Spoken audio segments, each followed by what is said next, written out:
Bueno, pero estábamos acá junto a Claudio Fuentes hablando de un tema que ha sido el que también ha tomado la agenda en el último tiempo, que tiene que ver con el financiamiento de las campañas, o el financiamiento irregular de la política, más bien, sí, para ser claros, Claudio. Y lo que tiene relación con lo que se promulgó en el día de hoy, que es esta nueva ley.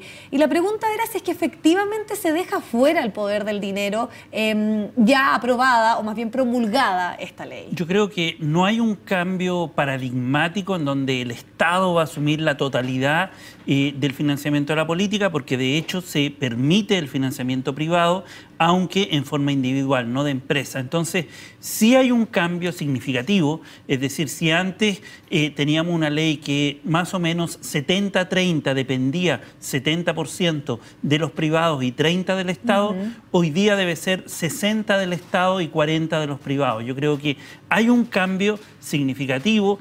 El Estado va a tener más poder en términos de financiar públicamente campañas, es decir, el Estado, decimos los chilenos, con los impuestos que pagamos, vamos a tener que financiar a la política, los partidos y las campañas con mayor relevancia. Sin embargo, claro, el ámbito privado no sale de la política totalmente. ¿Por qué no y nunca sale?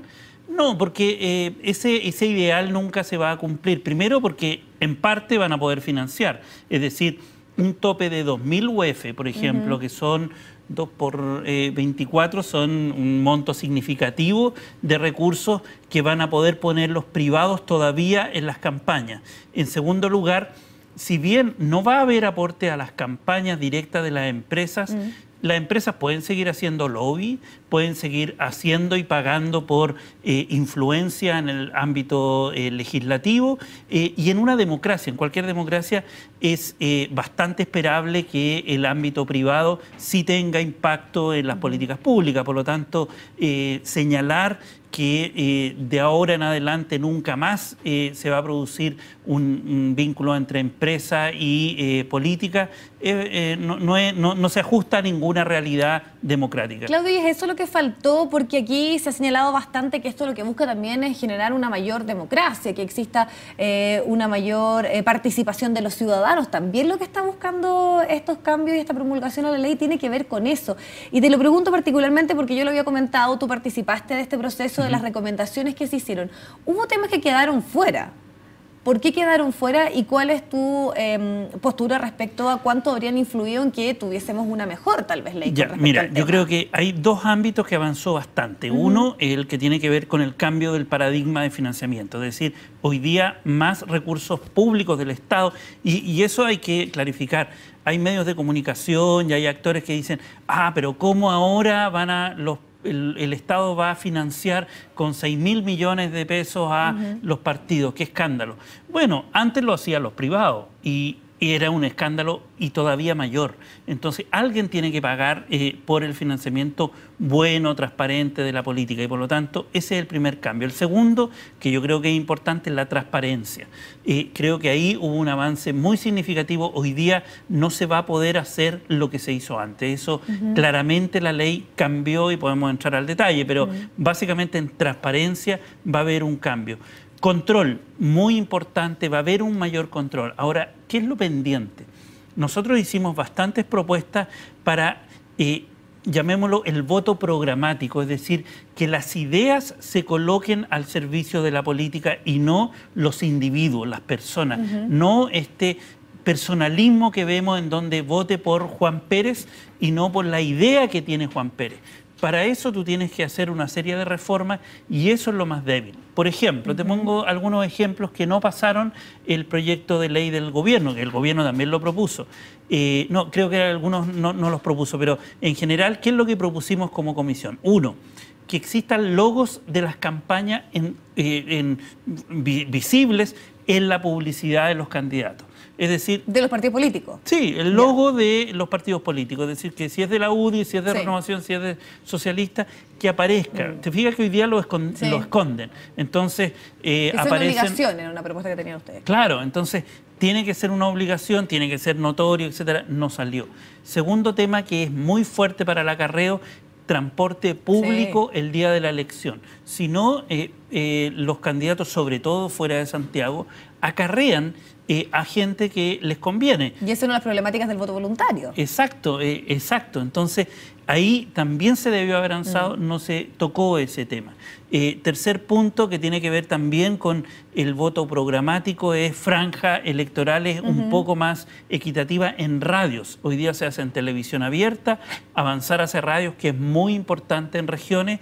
Tampoco se aprobó la idea. Aunque, y que eso también fuera financiado estatalmente como es en la franja exacto, que se emite por televisión. Claro. Un porcentaje. Entonces, buscar ese tipo de mecanismo. Entonces, yo creo que avanza menos en el voto programático, en la idea de promover debate de ideas, pero sí en transparencia, control y fuente de financiamiento. Claudio, también va a tener un rol clave y muy determinante el CERVEL. ¿Tiene esa capacidad para las próximas elecciones de tener esta potestad de fiscalizar, de estar pendiente? Porque sabemos ahora que el CERVEL más bien no tiene esas facultades y lo hemos visto claramente con respecto a que existe una normativa que tiene que ver con las campañas políticas que se cumple poco y nada. Es cosa de salir y ver cuántos carteles hay y saber que no se cumple con la norma.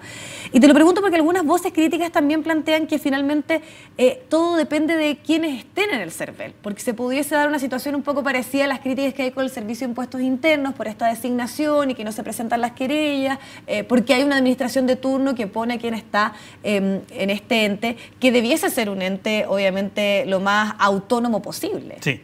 No, bueno, yo creo que hay varios cambios en el CERVEL. Primero, le dieron atribuciones efectivas, es decir, de fiscalización. Segundo, le dieron autonomía que antes no tenía y por lo tanto hay una autonomía que no es lo mismo del Servicio de Impuestos Internos. Antes el CERVEL dependía del Ministerio del Interior. Ahora ya no, ahora va a ser un ente autónomo elegido por autoridades del Senado por un plazo fijo, con rotación, etcétera, etcétera.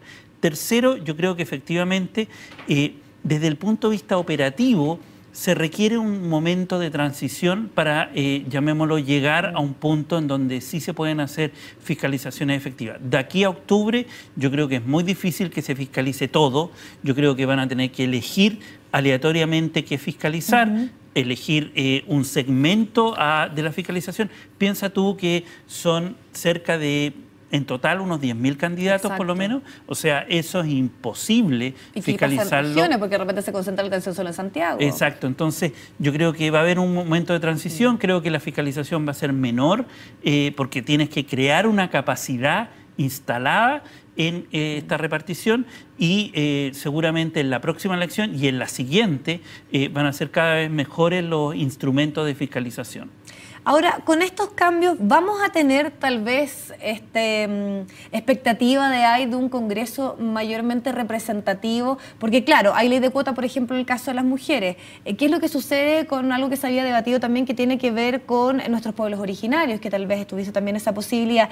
Y también respecto a la representación de los partidos menores, estaba la disputa ahí de cuánto debiese ser la cantidad de firmas que necesitaban para constituirse en partido. Sí. Porque también lo que hemos escuchado como reclamo ahora tiene que ver con que lo que se va a devolver para financiar a estos partidos más chicos tiene que ver con la cantidad de votos, por lo tanto los partidos más grandes van a tener más dinero versus los partidos tal vez más nuevos también o que tienen menos electorado. Claro, sí, efectivamente el punto de partido es desigual porque tú das dinero de acuerdo a las últimas votaciones. Exacto. Por lo tanto los partidos instalados parten con una ventaja.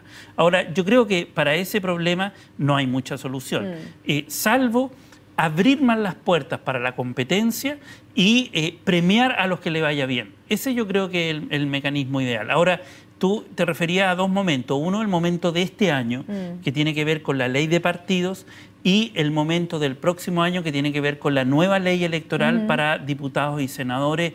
Y por lo tanto hay dos reformas que paralelamente van a impulsar este tipo de diversidad que deberíamos esperar. Ahora, primero, yo creo que no va a haber mucho cambio de diversidad en el primer momento.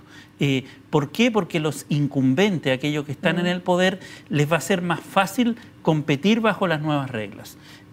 ¿Por qué? Porque los distritos son más grandes, ellos son más conocidos, reciben más recursos y por lo tanto no va a haber un ciclo de renovación brutal en la política. Segundo, los partidos nuevos no son tan poderosos hoy día, no tienen tanta raíz social, etcétera, como para encumbrarse como alternativas de poder, como Podemos en España, por ejemplo, que en 1 año y medio transformó la política en España.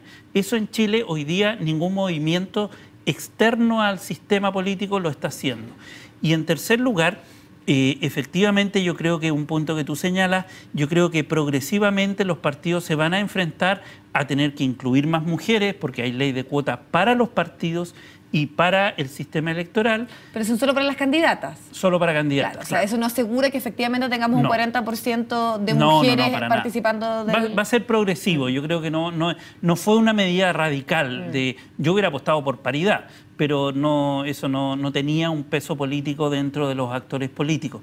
En segundo lugar, yo creo que efectivamente un tema pendiente, pero así brutalmente en Chile, es la presencia de pueblos originarios en asientos especiales. Hasta senadores de derecha están en esa postura, o sea, el senador Espina, por ejemplo, y varios otros han planteado la necesidad de generar otros instrumentos para inclusión de pueblos originarios. Yo creo que en eso tenemos un debe brutal. Creo que vamos a ver entonces un progresivo cambio, no va a ser radical, pero sí va a ser más transparente. Ahora, el punto de la competencia de los nuevos partidos, yo creo que un déficit que quedó es cómo inscribir nuevos partidos. Nadie se metió en ver, por ejemplo, este tema de los notarios, de las firmas. Esa burocracia que hay para buscar recolectar firmas es una pesadilla. Por ejemplo, si tú vas a buscar firmas en Concepción y un estudiante que es residente en Santiago pero estudia en Concepción, no se puede inscribir en Concepción, se tiene que inscribir en su dirección de origen, donde vota. Entonces, se producen todos esos inconvenientes que con un sistema online mucho más amistoso hubiera sido resuelto muy rápidamente, pero no hay las condiciones políticas que permitan generar renovación radical de la política. Perfecto. Claudio, te queremos agradecer muchísimo profundizar en este tema. Hay varios otros que nos quedaron en el tintero, pero obviamente vamos a tener tiempo para ver efectivamente cómo funcionan todos estos anuncios, que por lo menos en el papel se ven muy interesantes y un avance, podríamos decir, en nuestra política. Gracias por acompañarnos. Gracias a ti.